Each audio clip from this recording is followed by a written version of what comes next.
Serikali ya Jamhuri ya Kidemokrasia ya Kongo imemlaumu Rais wa Rwanda Paul Kagame kwa kile walichokiita ukiukaji wa makubaliano ya amani ya Washington, siku chache tu baada ya kutiwa saini kwa mkataba huo. Katika taarifa kwa vyombo vya habari jioni hii, serikali hiyo imesema kuwa, na hapa na nukuu, hatua za Kagame zinadunisha juhudi za Rais Donald Trump za kuleta amani. Tunatoa wito kwa washirika katika michakato ya amani ya Doha na Washington pamoja na ile ya barani Afrika kutumia njia za kisiasa na kidiplomasia kurejesha hadhi ya makubaliano hayo. Mwisho wa nukuu.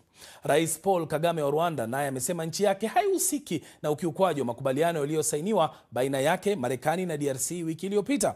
Akizungumza mjini Kigali hii leo, Rais Kagame amesema, na hapa namnukuu, Rwanda ilisaini makubaliano kwa hiari na iko tayari kutii kile inachotakiwa kufanya. Kila upande unafaa kutii majukumu yake. Katika hali ya mkataba haupati kila kitu unachotaka, lakini unapata kile unachohitaji na mtu mwingine anapata kile ambacho ni muhimu kwake. Mwisho wa nukuu. Wakati hayo yakijiri, kundi la waasi la M23 limetaka jeshi la DRC na vikosi vingine vinavyounga mkono serikali vilivyosalia katika mji wa Uvira, mashariki mwa Kongo, kujisalimisha. Kundi hilo linasema kuwa limedhibiti mji wa Uvira na kwamba mji huo sasa uko huru kutokana na vitisho na mauaji ya miezi mingi katika maeneo ambayo wanasema yalikuwa yamedhibitiwa na vikosi vya DRC na Burundi. Kituo cha redio kinachofadhiliwa na Umoja wa Mataifa, Radio Okapi, kimeripoti kwamba mji wa Uvira uko mikononi mwa waasi, huku raia walioshuhudia wakisema kuwa wamewaona wapiganaji katika miji mikuu wakielekea mpaka wa Kavimvira. Ila baadhi ya wenyeji wanatoa taswira tofauti, huku wakisema kungali na milio ya risasi na vurugu. Uongozi wa mkoa unaripoti kuhamia eneo la Baraka, umbali wa takriban kilomita 80 kusini magharibi mwa Uvira. Kutekwa kwa mji wa Uvira kumeongeza wasiwasi miongoni mwa raia wa DRC. Ningependa kuwapa pole watu wa Uvira, na ninafahamu kwamba vita bila shaka inasababisha vifo. Kwa hiyo tayari najua vifo vimeripotiwa huko Uvira na ninawapa pole. Nina imani mkataba wa amani uliotiwa saini huko Washington, na ninajua kwamba kuna makubaliano mengine ambayo yanaandaliwa Doha. Pia ninajua kwamba nchi yetu itakuwa na umoja bila matatizo na kutakuwa na kuelewana na tutapata suluhisho.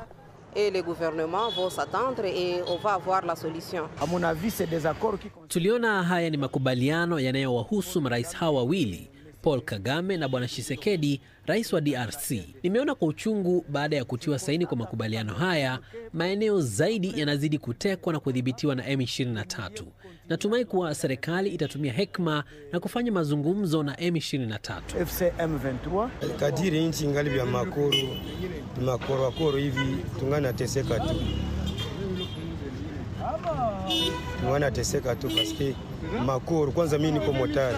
Hata ile makoro zaba zikamate, ndabakia tu motari, waniachie tu amani, juu ndabakia tu kwa motari. Viongozi wa Jamhuri ya Kidemokrasia ya Kongo, Rwanda na Marekani walisaini mkataba wa kumaliza vita mashariki mwa Kongo tarehe 4 Disemba. Halafu tarehe 6 Disemba mashambulizi mapya yakatokea eneo hilo hilo la mashariki mwa Kongo. Kwa nini mkataba ule umekosa maana yoyote? Leila Mohamed anatathmini ya kina. Ni kwa nini mkataba wa amani wa Kongo umedunda? Sasa viongozi wa Jamhuri ya Kidemokrasia ya Kongo na Rwanda na Marekani walitia saini mkataba wa kumaliza vita mashariki mwa Kongo tarehe 4 Disemba. Halafu tarehe 6 Disemba mashambulizi mapya yakatokea eneo hilo hilo la mashariki ya Kongo. Sasa kwa nini mkataba ule umekosa maana yoyote ile? Kwa waliokuwa wanaangalia hata mwonekano tu wa nje wa rais wa Rwanda Paul Kagame na mwenzake wa DRC Felix Tshisekedi, walijua kwamba huo mkataba hautafika mbali. Hebu tazama walivyokuwa wamenuniana. Uadui na chuki kati yao ni vya hali ya juu sana. Sidhani kama hata walipeana mkono. Na hiyo ni moja ya sababu tu kwa nini mkataba huu hautafika mbali. Wakati Tshisekedi anaamini kiini ni Kagame anayewafadhili wanamgambo wa kundi la M23 kufanya machafuko ili aibe madini ya eneo hilo, Kagame anaamini kiini cha mgogoro huo ni uongozi mbaya wa Tshisekedi wenye chuki dhidi ya raia kwa sababu tu wana asili inayofanana na watu wa Rwanda. Sasa kutatua tatizo hilo, Tshisekedi anaamini kwa kuipata Marekani basi itamsaidia kumdhibiti Kagame anayewafadhili M23, hata kama gharama itakuwa ni kuipa Marekani madini yoyote inayoyataka, ili mradi tu imsaidie kumdhibiti Kagame. Rais Kagame amekorofishana na marais kadhaa wa ukanda huu wa Afrika Mashariki. Lakini sidhani kama kuna rais anayemdharau kama Tshisekedi. Amemwelezea kwa maneno ya shombo isiyo ya kawaida kwamba alikuwa anaendesha tu teksi Ubelgiji, akaitwa haraka haraka tu kuja kupewa madaraka, na amewahi hata kumwita idiot, yani mpuzi fulani hivi. Tshisekedi kwa upande wake anamchukia sana Kagame. Anamuona kama ndio mzizi wa matatizo yote yanayoikabili mashariki ya Kongo. Katika mazingira kama haya, sio rahisi kwa mahasimu hawa wawili kukaa na kushirikiana namna ya kutatua huu mgogoro au eti kuheshimu mkataba wa amani. Pande mwingine, Kagame anaamini kutatua mgogoro huo ni serikali ya Tshisekedi kuwatambua wananchi wa eneo hilo kama Wakongo halisi, kuwapa haki zao na huduma zote wanazozitaka, kitu ambacho kitasababisha M23 waweke silaha chini, kwa sababu anachokifanya ni kuwalinda tu wananchi wenzao wanaonewa na serikali ya Kongo. Sasa Marekani, yeye nia yake wala haijasumbua kujificha.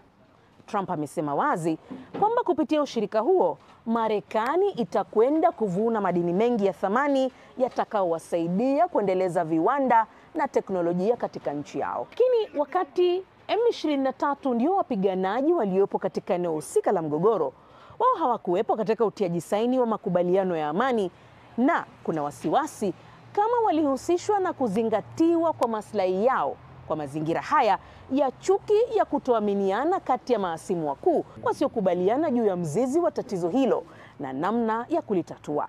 Wapiganaji wenyewe kutohusishwa katika majadiliano na makubaliano ya amani, na mpatanishi Marekani naye atanguliza mbele maslahi ya kiuchumi kwa mgogoro wa amani. Tangu mwanzo, wachambuzi na wasomi wa siasa za kanda hii wengi walikuwa na mashaka kwamba mkataba huo utaleta mabadiliko yoyote katika mgogoro huu mashariki mwa Kongo. Ripoti hiyo ya Leila Mohamed ndio inayotukamilishia taarifa yetu kuu.